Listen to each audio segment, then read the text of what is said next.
Moraï Verabotaï, abandon ce soir, malgré la chaleur torride qui règne dans notre très beau et saint pays. La paracha, en vérité, il y a deux parachiotes, Nachon, celle de Matot et Matzre, qui sont la conclusion du livre de Bamidbar, comportant tellement de péripéties. Et là, dans ces deux parachutes, pour ainsi dire, on assiste plus ou moins aux préparatifs de l'entrée Bezrat Hashem en Eretz Israël. Et les sujets sont très nombreux dans ces deux parachiotes. Très très nombreux. Alors nous allons tout simplement nous attarder sur les premiers psukim de cette paracha de Matot pour voir qu'est-ce qu'elle véhicule en vérité. Bevakasha. וידבר משה לראשי המטות לבני ישראל לאמור. Et Moshe Rabbeinu s'adresse aux dirigeants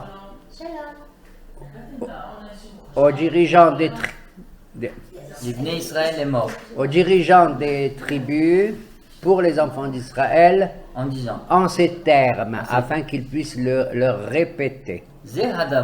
Ceci est la parole. Alors nous voyons aussi déjà, pour ainsi dire, que c'est une chose tout à fait étrange que vous n'avez pas relevée, mes chers amis. Non, Vaïdaber Moshe. C'est Moshe Rabbeinu qui prend la parole et apparemment, il est l'auteur des prescriptions qui vont suivre et qu'ils vont adresser au chef des tribus. Oui, Hachem. Il n'a pas reçu apparemment l'ordre, comme d'habitude, Vaïdaber Hachem el Moshe, Daber el Ben Israël, et voici ce que je dois leur dire, n'est-ce pas? Apparemment, il y a là une initiative que Moshe Rabbeinu prend,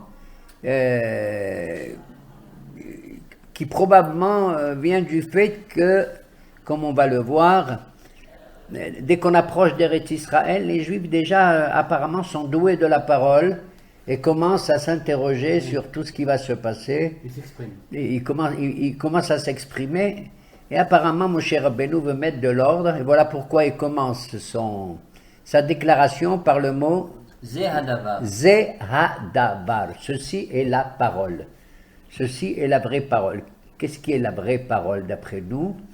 La vraie parole, c'est Dvar Torah. C'est la parole de la Torah qui doit être communiquée, bien sûr, analysée, comprise, etc. et réalisée. Nachon? Zé Adabar. Habituellement, les prophètes, quand ils s'adressent aux Juifs, comment ils commencent leur prophétie? Ko Amar Hashem. Ainsi Dieu a dit. Pardon. Moshe Rabbeinu, ça lui est arrivé aussi d'employer le mot Ko, comme Kote Barchou, Ko Amar, des graphes. Mais ce qui est le plus spécifique chez Moshe Rabbeinu, que n'ont pas les autres prophètes, c'est Zé Hadabar. Ici, à cause du mot Zé démonstratif, la parole de Dieu est plus convaincante, elle est plus claire, elle est plus propice, pour ainsi dire. Zé, c'est plus fort que Ko. Ko, c'est Kemo. Ouais. D'accord? C'est un verbe un peu assoupli, qui mérite un certain nombre d'interprétations peut-être, mais le Zé Hadabar, ça veut dire que c'est la parole d'Hachem qui est la plus opportune. Peut-être parce qu'il est plus proche aussi, non? Parce qu'il est plus proche, bien sûr, en tant qu'un nabi. C'est évident, en tout lieu, en tout temps, Moshe Rabbeinu est à l'écoute du message divin. Mais pourquoi je souligne ce mot-là, cette expression de Zé Hadabar? C'est pour montrer quelle est l'importance de Davar. Qu'est-ce que c'est le Davar? C'est la parole. Tamshir. Zé Hadavar Asher Tziva Adonai. Ceci est la parole que Dieu a ordonnée. La parole que Dieu a ordonnée. C'est vraiment marrant. Vous allez voir comme pourquoi. Comme si ça venait pas d'être dit. Voici la vraie parole qui doit justement marquer vos lèvres et marquer vos esprits. Zé Hadabar.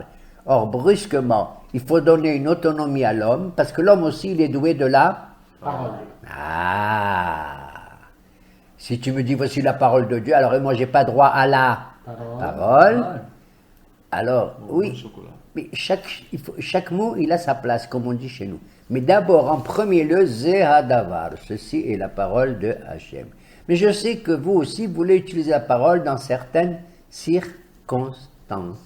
Dans des circonstances parfois un peu excessives, qui ne sont pas négatives toujours, mais excessives.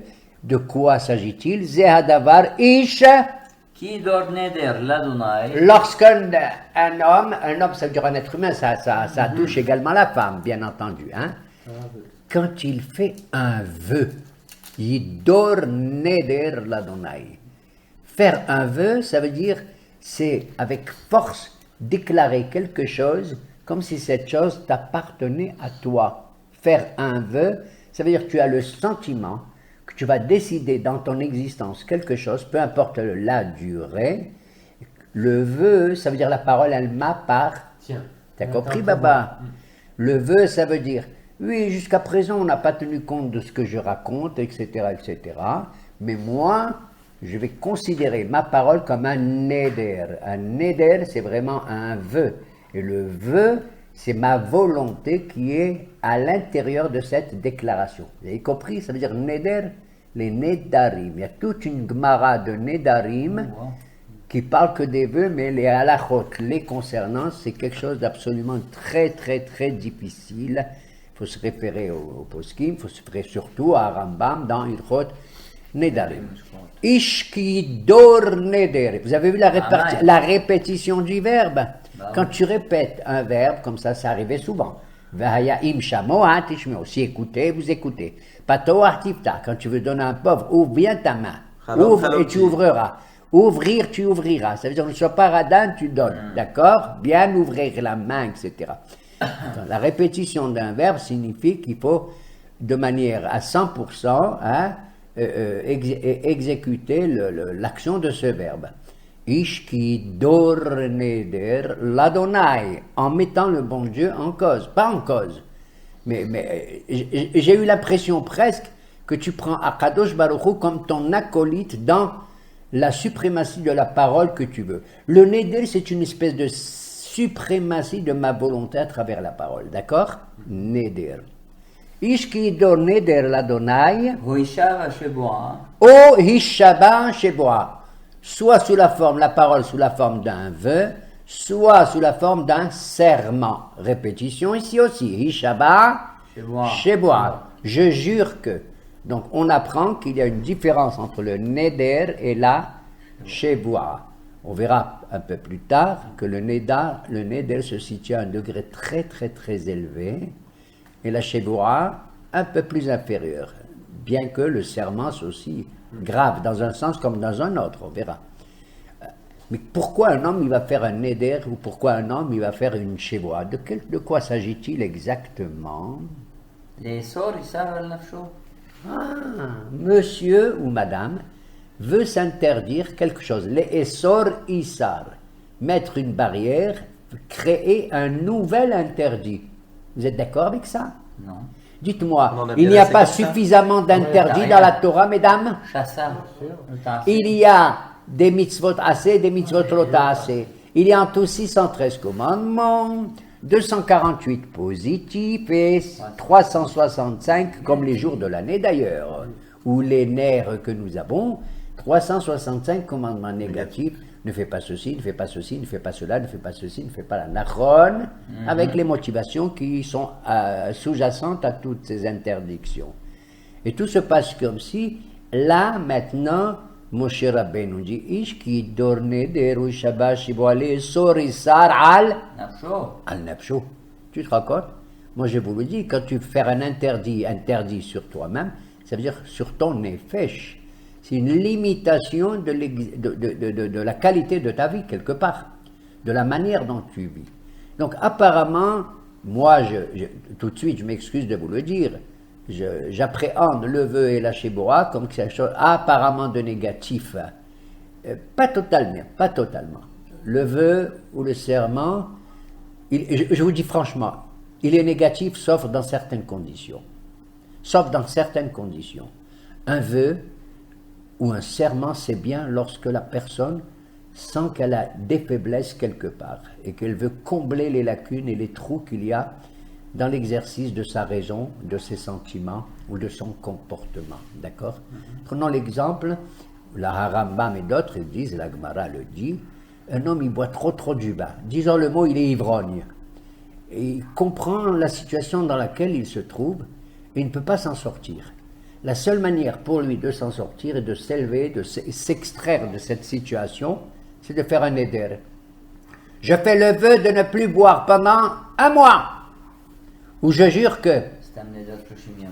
Quelle est la différence entre un vœu et une chéboa, un serment? Le vœu, pourquoi il est plus grave? Parce qu'il est, on appelle en hébreu, c'est Issur Hafsa. C'est l'interdiction de l'objet en question, que je mets de côté, que je mets en quarantaine. Tout se passe comme si je fais le vœu de ne pas boire du vin pendant un mois. Ou je fais le vœu, étrange, mais chacun et ses émotions, et ses sentiments, et ses goûts, de ne pas manger des figues pendant 15 jours. Je ne mange pas de bananes. N'importe quoi, vous voyez? Alors que normalement, tu ne peux pas interdire à une banane d'être un aliment. Franchement, tu comprends? Tu ne peux pas interdire à un vin d'être du vin. D'autant qu'on va l'utiliser parfois pour les kiddushim, et qu'il y a Yinissamah, les babenosh et tout. C'est vrai que toi, tu as un cas personnel et tout et tout. C'est pour ça que je vous dis, l'interdit qui porte sur l'objet lui-même s'appelle le neder. Il touche à la racine même de la vie, et je dirais plus loin, il touche à l'origine de la création. C'est Hachem qui a créé les figues, c'est Hachem qui a créé le raisin, etc. etc. Nachon. Et il faut savoir mesurer ta relation que tu as avec les différents éléments de la nature, que Baruch Hashem, tu dis une bracha quand tu manges, oui ou non, etc. Bon, il se trouve que toi, tu as une faiblesse. À ce niveau-là, on peut dire effectivement que le vœu, il est valable, que le vœu est acceptable. Nachon, le vœu est acceptable. Pareil, quelqu'un qui se prend pour un playboy. Il se prend pour un playboy. Alors à ce moment-là, qu'est-ce qui se passe? Il drague à droite, à gauche. Il se dit c'est moi le plus hlou, c'est moi le plus beau, etc. Maintenant il fait un neder. Il fait un neder que quoi? Je jure que je vais plus mettre la belle cravate et mettre le beau costume et je fais le petit malin devant tout le monde, d'accord? Je fais le neder que je vais en pyjama ou je mets un petit t-shirt Soued Umdet qui vient de Guelma ou de je sais pas quoi, même pas de Constantine, t'as compris? Alors, à ce moment-là, le neder, il est acceptable. C'est pareil lorsque un homme, il fait un vœu, un homme, il est cupide, il aime l'argent, il court que derrière tout ça. Il fait le vœu, exactement, de ne plus courir derrière cet aspect de la vie matérielle. C'est chimère. C'est chimère, etc. Il faut vivre dans la vie, bien sûr. D'accord. Lorsqu'il faut combler une mida extrémiste, à ce moment-là, il faut aller dans ce sens. Le neder est acceptable. Je vous rappelle ultérieurement, mon cher ami, je suis en plein chiour. Je crois qu'il avait compris. Et donc, c'est un Constantinois qui m'appelle. Ah, non, elle comprend. Ah, il est... Oui. Ils sont fins. Il est très fin. Heureusement que je ne suis pas tombé sur un thune. Et donc, il n'aurait jamais raccroché. Et donc, pourquoi je dis cela? Parce qu'on a l'exemple, si vous voulez, de qui? De notre maître, qui est David Ameler. David Ameler, qu'est-ce qu'il a dit? Nedara il Adonai Yashalem, Nerdana lechol amo. On dit ça dans les Hallel. Mes vœux, je les payerai à l'Éternel. Je les payerai au vu et au su de tout le monde. Il avait besoin à un certain moment de sortir et de manifester une certaine puissance. Ça, c'est du côté positif. Et il y a 3 hommes qui ont fait des vœux aussi. Il a dit aussi, David, je jure et que je vais vraiment accomplir les commandements de ta loi. Je ne regarde que les commandements de ta loi. Une telle Sheboa et un tel Neder, ils sont appréciés quelque part. Mais les Hachamim, ils ont, disons, critiqué l'attitude de certains. Comme par exemple Eliezer qui est allé chercher une femme pour qui? Pour Yitzhak. Il a dit, il est devant le puits, et si je vois une jeune fille qui fait ça, et qui me donne à boire, et qui donne à boire au chameau, et qui fait ça, c'est elle que j'aurais choisie comme l'épouse de mon maître, Yitzhak. C'est pas vraiment un neder. Alors les Hachamim, il dit, c'était sous une forme de neder. Et si c'est elle que je choisis, il lui a dit, si la jeune fille en question, Barmenen, elle est boiteuse, Ouais, elle n'est pas juive, elle n'est pas ceci, elle n'est pas cela. Tu as fait un neder, malgré tout, Akadosh Baruch Hu, il n'a pas embêté Eliezer, il a accompli son vœu. Baruch Hashem, il est tombé sur une fille comme Rivka. D'accord? C'est pareil pour Shaoul, le roi Shaoul. Quand il y a eu l'affaire contre Goliath, qui venait Goliath insulter pendant 40 jours et 40 nuits le peuple d'Israël et les soldats, est-ce que vous êtes capable de venir m'affronter? Quel est l'homme qui est là, qui va faire un duel avec moi, tous les matins et tous les soirs pendant 40 jours? D'accord? Shaoul, il avait peur, c'était un homme, le roi. Et Shaoul, il a dit, celui qui est capable de trucider ce Goliath, je lui donne ma fille en mariage. C'était pareil. Qu'est-ce que tu en sais? Peut-être c'est un homme qui est... Excusez-moi l'expression, c'est peut-être un bâtard, peut-être un mamzer, c'est peut-être ceci, une brute, n'importe quoi. Tu vas donner... Et l'amoureux Takol, en dépit de toi, Hachem, il s'est calmé. Il a caissé. Et il a caissé, il lui a donné ce qu'il fallait, le hlo, le petit rouquin de David. D'accord? Il a trouvé le petit rouquin de David. D'accord? Il y a eu comme ça. Caleb Ben Yefouné aussi, lorsqu'il a dit, celui qui est capable de prendre d'assaut la ville de Kirat Sefer, je lui donne ma fille Arsa en mariage. Heureusement, il est tombé sur qui? Sur Othniel Ben Kenaz, un homme merveilleux, un grand chauffette. Par contre, on avait un cas terrible, lamentable. Vaïftah Neder. Yiftah Hagil Adi, dans le livre des Shoftim, il a dit, je fais le vœu que si tu me donnes sous, et tu me fais gagner le combat contre qui? Contre Ammon, la première chose qui sort des portes de ma maison, je te l'offrirai en holocauste. Qu'est-ce qui est sorti? Sa fille. Jusqu'à aujourd'hui, on ne sait pas. D'après beaucoup de Farshim, il ne l'a pas offert en holocauste, parce que ça serait aberrant, c'est pas possible. D'après d'autres, elle serait partie au sommet d'une montagne, etc. Elle a vécu sa virginité, et ça, etc., avec la compagnie de temps en temps de certaines de ces... Mais c'est affreux. Et d'ailleurs, on fait le reproche à Pinhas, tiens, Pinhas, dont on a parlé la semaine passée, de n'être pas venu délier du vœu qui se Yiftah. Donc on voit effectivement qu'on peut...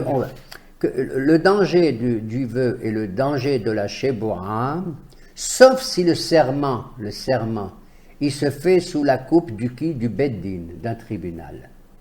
D'ailleurs, d'après la halakha, jurer au nom de Dieu, à Rambam il dit, jurer au nom de Dieu, ça doit se faire en principe sous le couvert d'un tribunal. Quelqu'un, il va arriver, un témoin, etc., et on lui fait prêter, comme on dit, serment. D'ailleurs, de nos jours, on prend la Bible. Hein? Et tu prononces même le nom de Dieu. Tu peux jurer au nom de Dieu. Lotissa et Shema Lashev et Shema Shem Lashev, tu ne prononceras pas le nom de Dieu en vain. Et au Bishmo Lotisha Bea, etc. Mais il y a un autre passage qui dit que au Bishmo Tisha Bea, tu peux jurer au nom de Dieu pour fortifier certaines situations. Encore une fois, lorsque c'est pour rééquilibrer un homme qui a certaines vices, qui a certains comportements dans ses midotes, dans ses qualités, dans une situation, à ce moment-là, c'est pour s'en sortir.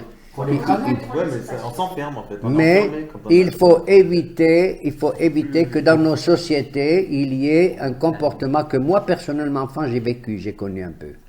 Là où j'ai vécu, et certainement il y a un siècle ou deux, c'est encore pire, les gens, hommes et femmes, juraient pour rien du tout. Moi, je les entendais dire, je te jure sur le Sefer Torah, je te jure sur la tête du bon Dieu, Orasfarim, sur la tête des Sifrei Torah, etc., etc. Bon, on ne considérait pas ça comme un vœu au sens halachique du terme, mais c'est une manière d'avoir une relation avec la parole qui n'est pas convenable. Étant donné que l'être humain chez nous est appelé un médaber. Il y a d'abord le domem, l'inanimé. Au-dessus, il y a le tsoméa, le végétal. Au-dessus, il y a le hay, l'animal. Et au-dessus, il y a l'être humain, qu'on n'appelle pas l'être pensant chez nous, mais l'être parlant, le médaber.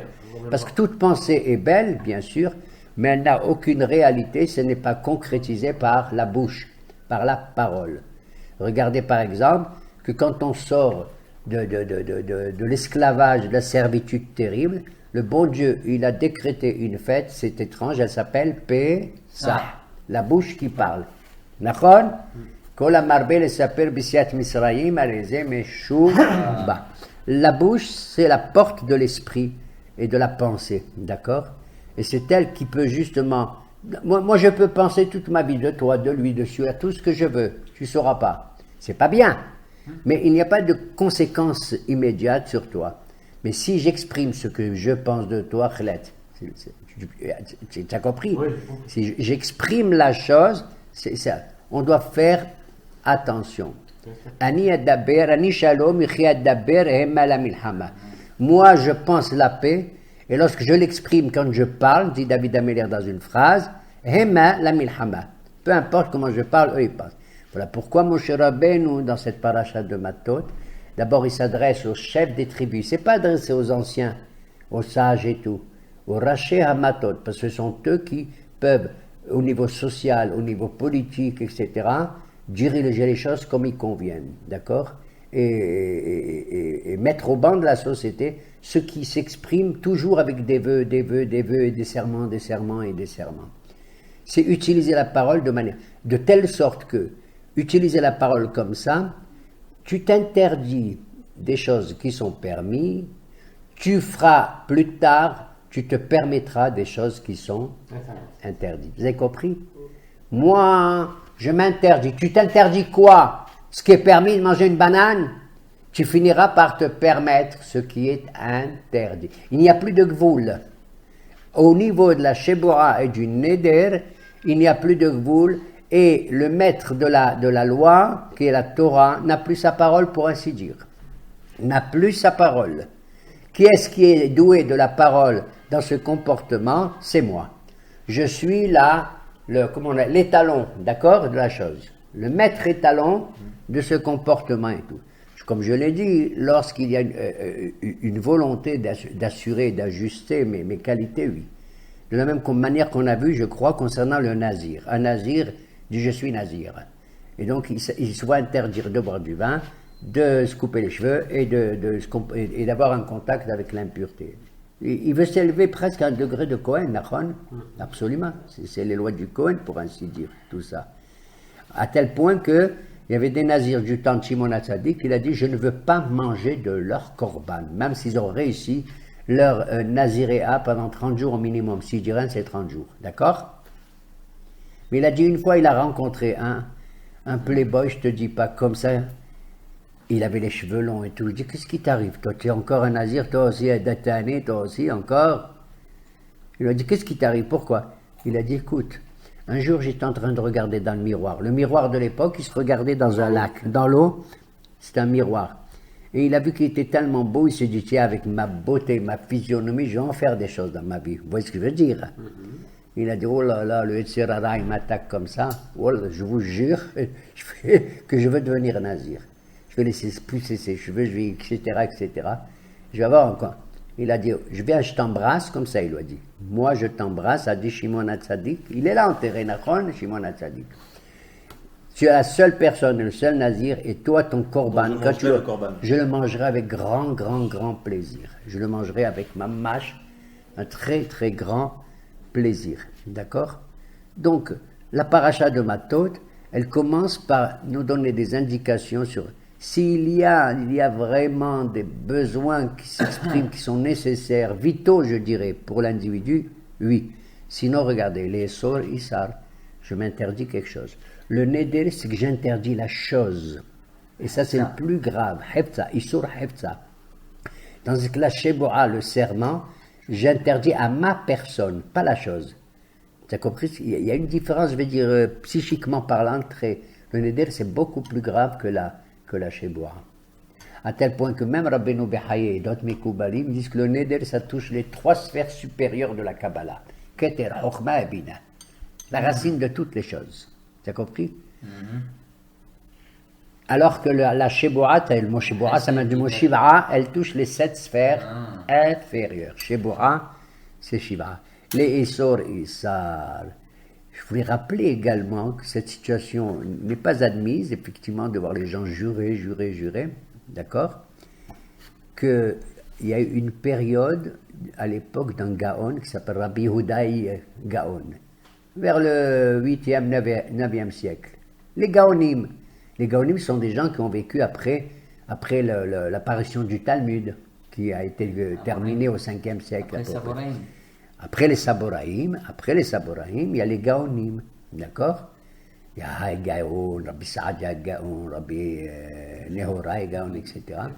Un de ces Gaonim, pendant 80 ans, il a interdit à ce qu'on étudie dans le Beth Midrash le Talmud de Nedarim des vœux.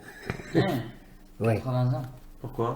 Il a dit, je ne veux pas qu'on étudie, je ne veux pas qu'il sache, je ne veux pas, parce qu'en étudiant la Gemara des Nedarim, tu peux être apporté à te dire, tiens, c'est pas mal, il paraît là, ce passouk il est bien, dans les Nedarim, ceci il est bien et tout. Parce que de son temps, c'était une horreur de son temps, de voir les gens faire des vœux sans arrêt. T'as compris? Un vœu, c'est aussi quand maintenant, Baruch Hashem... Souvent, ils le font sur le coup de la colère aussi. Ils se mettent en colère et disent, parce que c'est comme ça, voilà, ça, je le ferai plus, ça, je le Oui, ferai mais c'est le côté négatif. C'est pas réfléchi. C'est ce que j'ai dit. Le vœu ou la shébora peut se faire sous un coup d'émotion comme ça qu'on ne peut pas contrôler, d'une part, et d'autre part, où c'est toi le maître de la parole. Voilà pourquoi la paracha des vœux de Matot, qui commence par parler des vœux, commence, il est hello Moshe Rabbeinu, il dit Ze hadavar. Ceci est la parole, avec l'article défini. Vous avez compris? Le Dvar Torah, la parole de la Torah, passe avant tout. Ishki donedero ishabash boale sol nefsho al nefsho. Sachez que faire un serment, tu risques de compromettre ton nefesh. C'est quoi ton nefesh? Ta vie de tous les jours. Tu as nefesh, ruach et neshama. D'accord, on a 3 structures dans notre personnalité. Le nefesh, c'est la vie de tous les jours, physiologique. Le ruach, c'est la vie du cœur, c'est la vie des sentiments, c'est la vie... Hein? Et le neshama, c'est beaucoup plus élevé, c'est plus que rationnel ou suprarationnel et tout, d'accord? Et voilà pourquoi, quand Moshe Rabbeinu, la semaine passée, il nous a quittés, il ne nous a pas quittés, il a su qu'il allait nous quitter, il a voulu qu'il y ait un remplaçant. Il a dit, mon Dieu, c'est à toi maintenant qu'il appartient de désigner celui, toi, ô Dieu, qui est le Dieu de tous les ruhot, de tous les esprits, tu vas me dire quelle est la personne qui va me remplacer, assurer la succession. Il m'a dit, mais, Qahlecha et Yoshua, tu vas prendre Yoshua. Pose ta main sur lui. Ish asher ruah bo. Un homme qui a le ruah en lui. C'est étrange cette expression. Ish asher ruah bo. D'abord, ce qui est étrange, mais on ne va pas aborder le sujet. Pourquoi Moshe ne désigne pas directement Yoshua, qui a été son serviteur du matin au soir? Mesharet Moshe, à des degrés. On a vu Yoshua qui a mené le combat contre Amalek, monsieur. D'accord? Yoshua qui a pris la cause et la défense de Moshe lorsqu'il était au Sinaï, qu'il a voulu prophétiser avec 70 anciens, alors qu'il y en a 2 Eldad et Médad qui prophétisaient de leur côté. Et il a entendu dire ces 2 grands prophètes d'ailleurs, qui disaient Moshe va mourir et c'est Yoshua qui va le remplacer. Et Yoshua avait dit quoi? Il se permet de parler comme ça? Va donner Moshe Kelahem, il va les enfermer. Moshe dit arrête, tu es gentil, tu es hello Yoshua. Moi je voudrais que tous les juifs ils atteignent le degré de la névoa. Et qu'est-ce qu'il lui dit le bon Dieu? Prends Yoshua, Ishaché, Ruah Bo. C'est quoi le Ruah, comme je viens de le dire? Le cœur. Où est le cœur? Entre la tête et l'estomac. Vous avez compris? Je veux, dit le bon Dieu, que cet homme-là, Ruah Bo. Il ne faut pas qu'il soit trop élevé, tu as compris? Pour diriger un peuple, tu as toutes sortes d'individus. Tu as des hachamim, tu as des gens moins ceci, tu as des gens qui travaillent, tu as toutes sortes d'individus. Tu as des améares, comme on dit, tu as des gborim, tu as des halashim. Une nation, c'est une nation avec tout ce qu'elle comporte. Et à son égard, tu dois avoir un amour total. Tu dois trouver le chemin du milieu.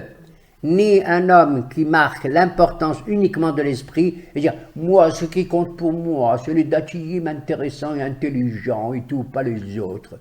Voilà, donc je vais diriger le peuple avec mon esprit. Mais je ne veux pas non plus un type, un dirigeant qui juge le peuple, qui dirige le peuple avec son ventre uniquement, au niveau matériel. Je veux quelqu'un, c'est le roi. Ish Asher Roi. Bon. Le roi, c'est comme le vent, il souffle de droite à gauche, de gauche à droite. Tu respires et tout, ça donne un peu de vie. Je veux Ish Asher Roi. Bon. C'est ça qui m'intéresse. Tu le choisiras, en dépit du fait que ne te fais pas de la peine, Moshe. Je sais que tu t'attendais à ce que je dise, peut-être un de tes enfants, il doit... Non, c'est Yoshua que tu dois, Mamash que tu dois prendre. Et c'est celui qui sera, comme je t'appelle mon serviteur, je l'appellerai aussi à lui, Avdi, Yoshua, je l'appellerai mon serviteur. Et c'est lui qui prendra ta parole, et il saura la mettre à la mesure de chaque génération, de sa génération. Toi, Moshe, comme il disait les Haramim, tu ressembles ton visage, Pene Moshe qui Pene Hama. Le visage de Moshe, c'est comme le visage du soleil. Et Pene Yoshua qui venait Levana. Alors que le visage de Yoshua, c'est comme la lune. Allez, dis-moi, qu'est-ce qui éclaire le plus, le soleil ou la lune? C'est le soleil. Le soleil. Pas du tout la lune. Et chaque génération. Il y a une génération, il faut du soleil, et une génération, c'est Yoshua. C'est le visage de la lune de Yaria. Dans les moments aussi assez durs aussi qu'il va vivre, lui aussi, Yoshua, puisqu'il s'agit de la conquête de la terre et tout. D'accord? Donc on voit effectivement que le don de la parole, l'expression de la parole qui est la qualité suprême de l'être humain, c'est son étiquette. Tu connais quelqu'un tout de suite, comment il parle, comment il s'adresse, quel est le ton qu'il va employer, etc. etc. Tu as des discours qui sont très très beaux, mais ça dépend le ton que tu emploies. Tu as des tons moralisateurs un peu violents comme ça. Tu as des regards qu'on jette comme ça et tout. Tu comprends? Oui. Et tu as des expressions un peu plus douces, un peu plus... Mais il ne faut pas non plus que le dirigeant soit comme le chien qui se sauve du maître et qui de temps en temps se tourne la tête pour voir ce que le... Hein? Un dirigeant, ce n'est pas quelqu'un qui tourne la tête, il a la tête du peuple. Il ne faut pas qu'il tourne la tête pour savoir ce que le peuple il pense. Et à chaque fois, faire comment on appelle des scarim, des sondages. À chaque fois, on fait des sondages pour voir ce que le peuple y pense et pense. C'est toi qui dois diriger aussi, dans le bon sens. Et tu dois essayer avec le roi, avec la parole du milieu et tout, qui tient compte de tout. C'est ça le vrai zé hadabar. Ceci est la parole. Une parole qui doit être entendue et par les grands intelligents, les grands intellectuels, et par les gens du menu peuple, par les ouvriers, comme par les gens de fortune, etc., etc. Vous avez compris? Et ça, je te le dis, toi, Moshe, qui est l'homme de Yikob, Adin et Tahar, de l'expression la plus rigoureuse des choses et tout, le peuple a été dirigé par deux hommes, Moshe et surtout ton frère. Vous entendez? Aaron. Aaron, pourquoi il a été aimé quand il est mort? Ohev Shalom, Verodev Shalom. Il voit deux types qui se disputaient, et peut-être qu'Aaron qui voit ça, il dit celui-là, c'est un drôle de lascar, hein, comment il a parlé et tout. Il ne faisait pas ça. Il allait voir l'un, il dit, tu sais avec qui tu disputais, l'autre, il a regretté. Je te jure, je l'ai vu pleurer, qui t'a mal parlé et tout. Et il allait voir le deuxième, il disait pareil. De telle sorte qu'ils se rencontraient plus tard, et l'un croyait que l'autre a fait acte de reconnaissance de son droit et tout. Il faisait comme ça. Ohev Shalom, Verodev Shalom. Ohev et Beriot, il aimait les créatures. Tu as vu le mot Beriot? Ça veut dire n'importe qui, hein? Beriot. Il n'a pas dit Ohev et Hashirim, et Zekenim, et Hachamim, hein? Ou Giborim, Ohev et Beriot. L'homme en tant que créature, tout simplement. On est soumis à beaucoup d'émotions, à beaucoup de rejets, de choses comme ça. D'abord, Ohev et Beriot. Si tu aimes les créatures, alors après, Mekarban la Torah. Alors que certains, ils font le contraire. Ils sont d'abord Mekarban la Torah, ils veulent rapprocher les gens de la Torah sans avoir l'amour des créatures. Vous avez compris ce que je veux dire? Il y a d'abord Ohev et Beriot, et après Mekarban la Torah. Si tu n'aimes pas les créatures, tu ne peux pas les rapprocher de la Torah. C'est pas vrai. C'est absolument impossible. De faire le shalom dans les tensions qu'il y a entre nous tous, les tensions qu'il y a en nous-mêmes. Le mot shalom, il n'y a pas de récipient qui puisse contenir la bénédiction si ce n'est le shalom.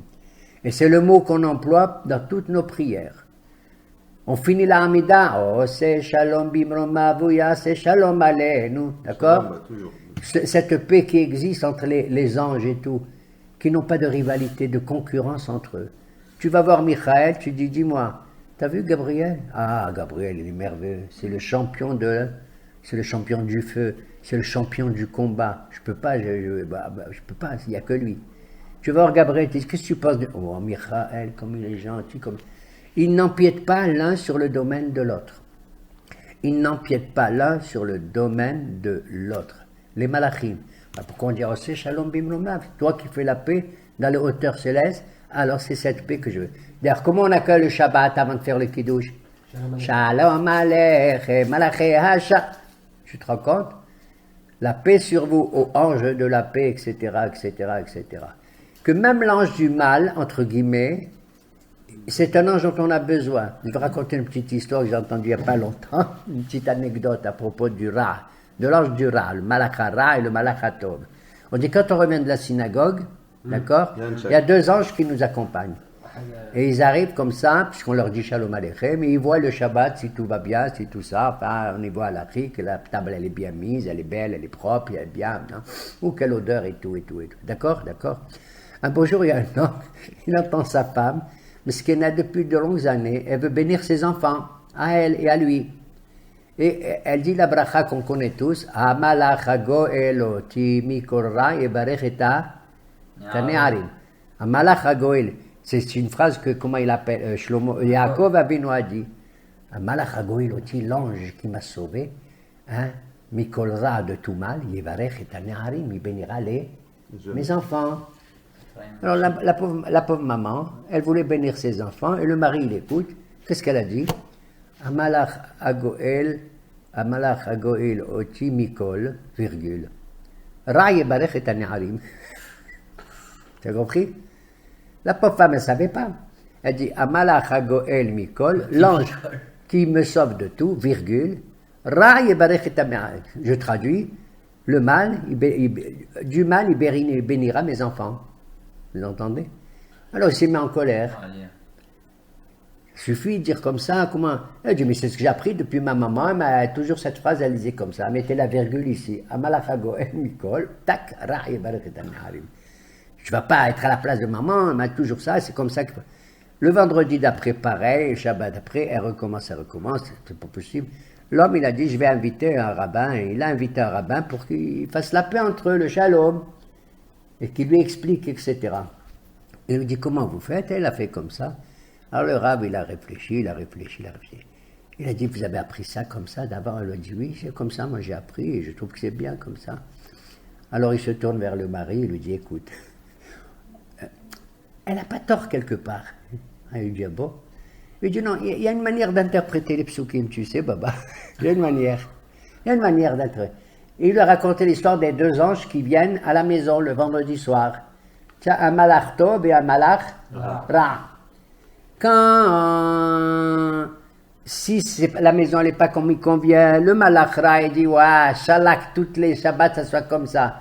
Et l'ange du bien, il est obligé, miskin, de dire Amen. Amen.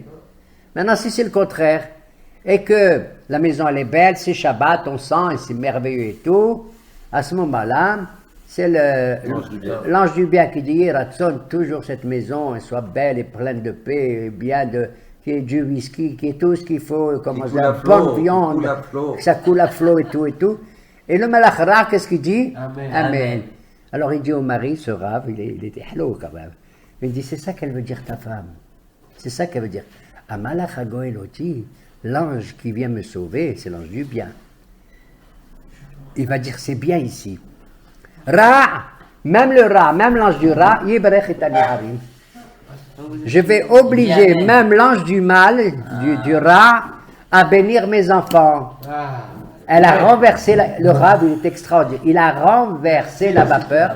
Il a fait un tour, comme on dit, un chidouche, comme on dit chez nous, peu importe, une combine, dans la traduction et l'expression de la chose, et donc voilà. Alors la femme a été contente de l'explication et tout.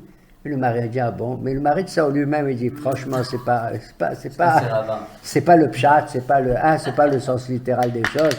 Je me tais, le rabbin il a dit ça comme ça, il veut faire la paix, Besséder. Voilà, vous voulez boire quelque chose, monsieur le rabbin? Oui, oui.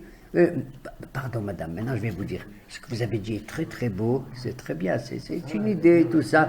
Mais désormais, sachez que j'ai regardé Rashi, j'ai regardé Radak, j'ai regardé Yaakov Abinu et tout. Eux, ils ont dit, il faut lire les versets comme ils sont. Désormais, vous allez dire, Amalachago Eloti Mikolra, virgule, Yebarech et Tanyarim. Et vous pensez comme vous avez pensé d'habitude que votre maman a dit. Elle a dit ah oui, il a dit oui. Et c'est comme ça qu'il a fait la paix entre deux. Et c'est exactement l'image de qui? De Aharon et tout, qui avait le don de la parole, bien qu'il n'ait pas beaucoup parlé dans la Torah. Parce que, comme on dit, Siag la Chochma Shtika, très souvent, à part de donner des cours de Torah et d'apprendre la Torah et tout, et même de s'emporter, s'enflammer dans un Beth Midrash, ce qui est bien et tout, bien sûr, Ritha de Oraita et tout, mais dans la vie de tous les jours et tout, c'est la parole qui doit véhiculer en elle-même des sentiments où l'autre doit être considéré comme presque un toi-même, ve'afta l'ereacha kamocha. Pourquoi j'ai dit ça aujourd'hui? Peut-être parce que je pense qu'on s'approche d'une date très, pas fatidique, mais très, très marquée dans notre calendrier, auquel personne ne pense en général. Dans cette période des 3 semaines, c'est justement le moment où il faut éviter toute violence verbale ou bien sûr physique, de toute évidence. À tel point qu'on dit, avant, un maître arabe, il pouvait donner des petites flakas aux élèves. Ce que maintenant on interdit dans la culture moderne. Mais un maître pouvait, donne-moi ta main, il donnait, avec la baguette, il donnait des coups, comme on le faisait à l'époque. Chahmela et tout.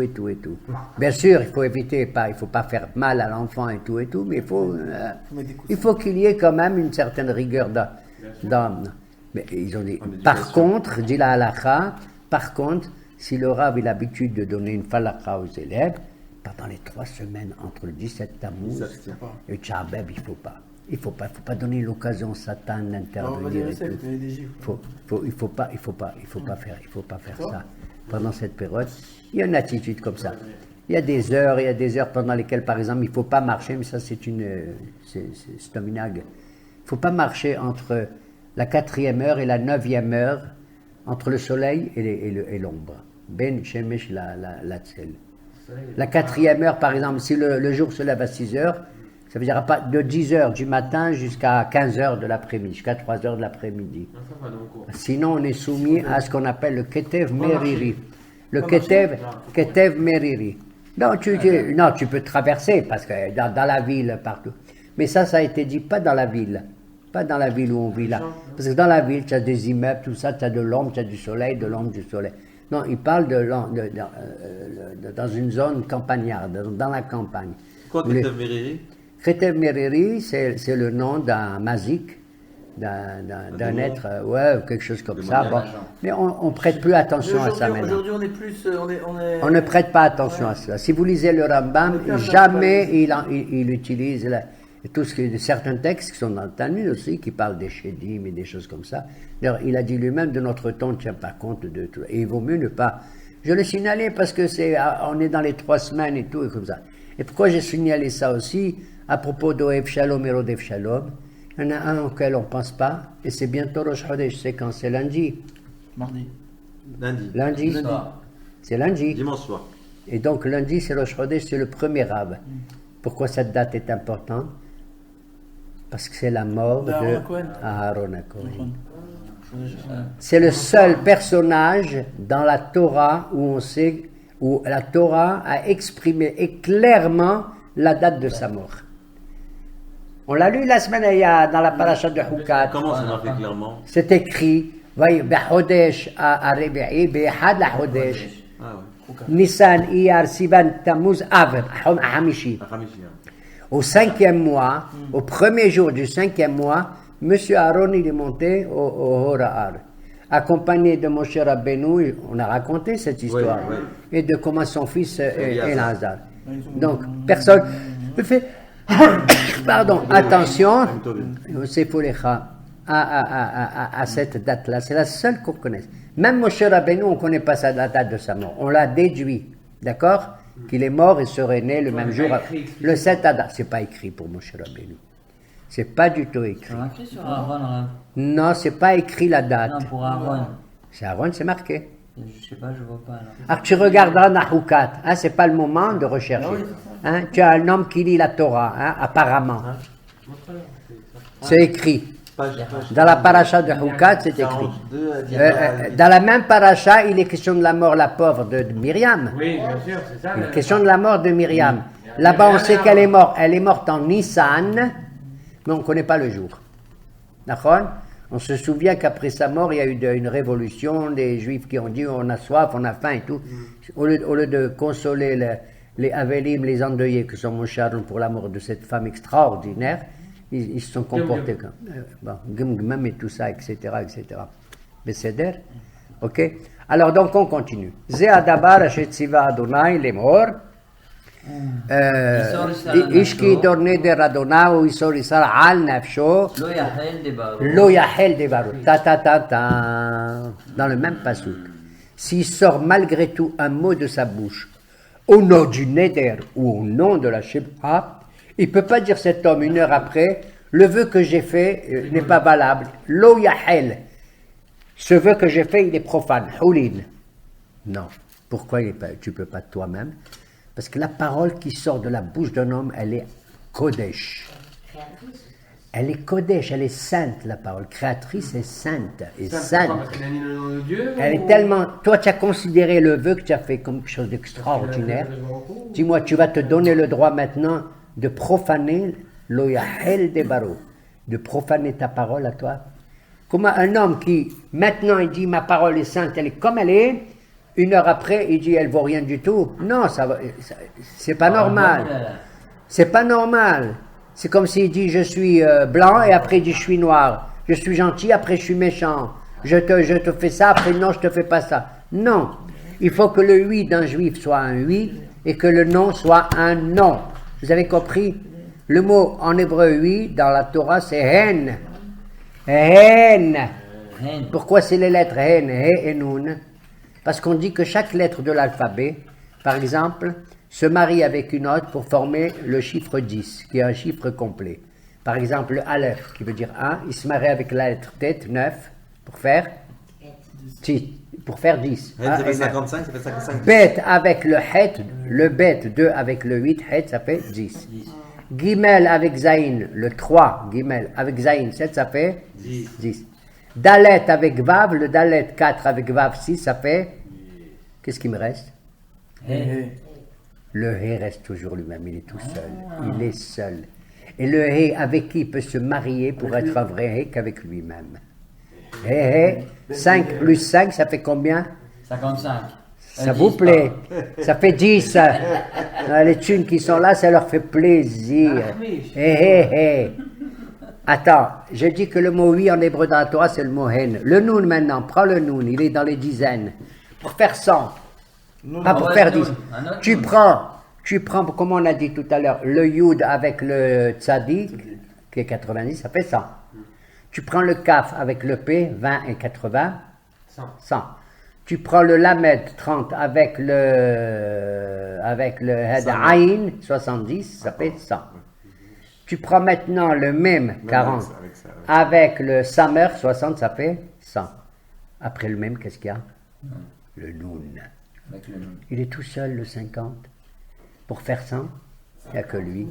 Il faut qu'il ait un noun. Alors tu vois, le noun d'en haut, le noun d'en bas, le hé d'en haut, le hé d'en bas, etc. Si toi tu as un hé, il faut que l'autre aussi soit un hé.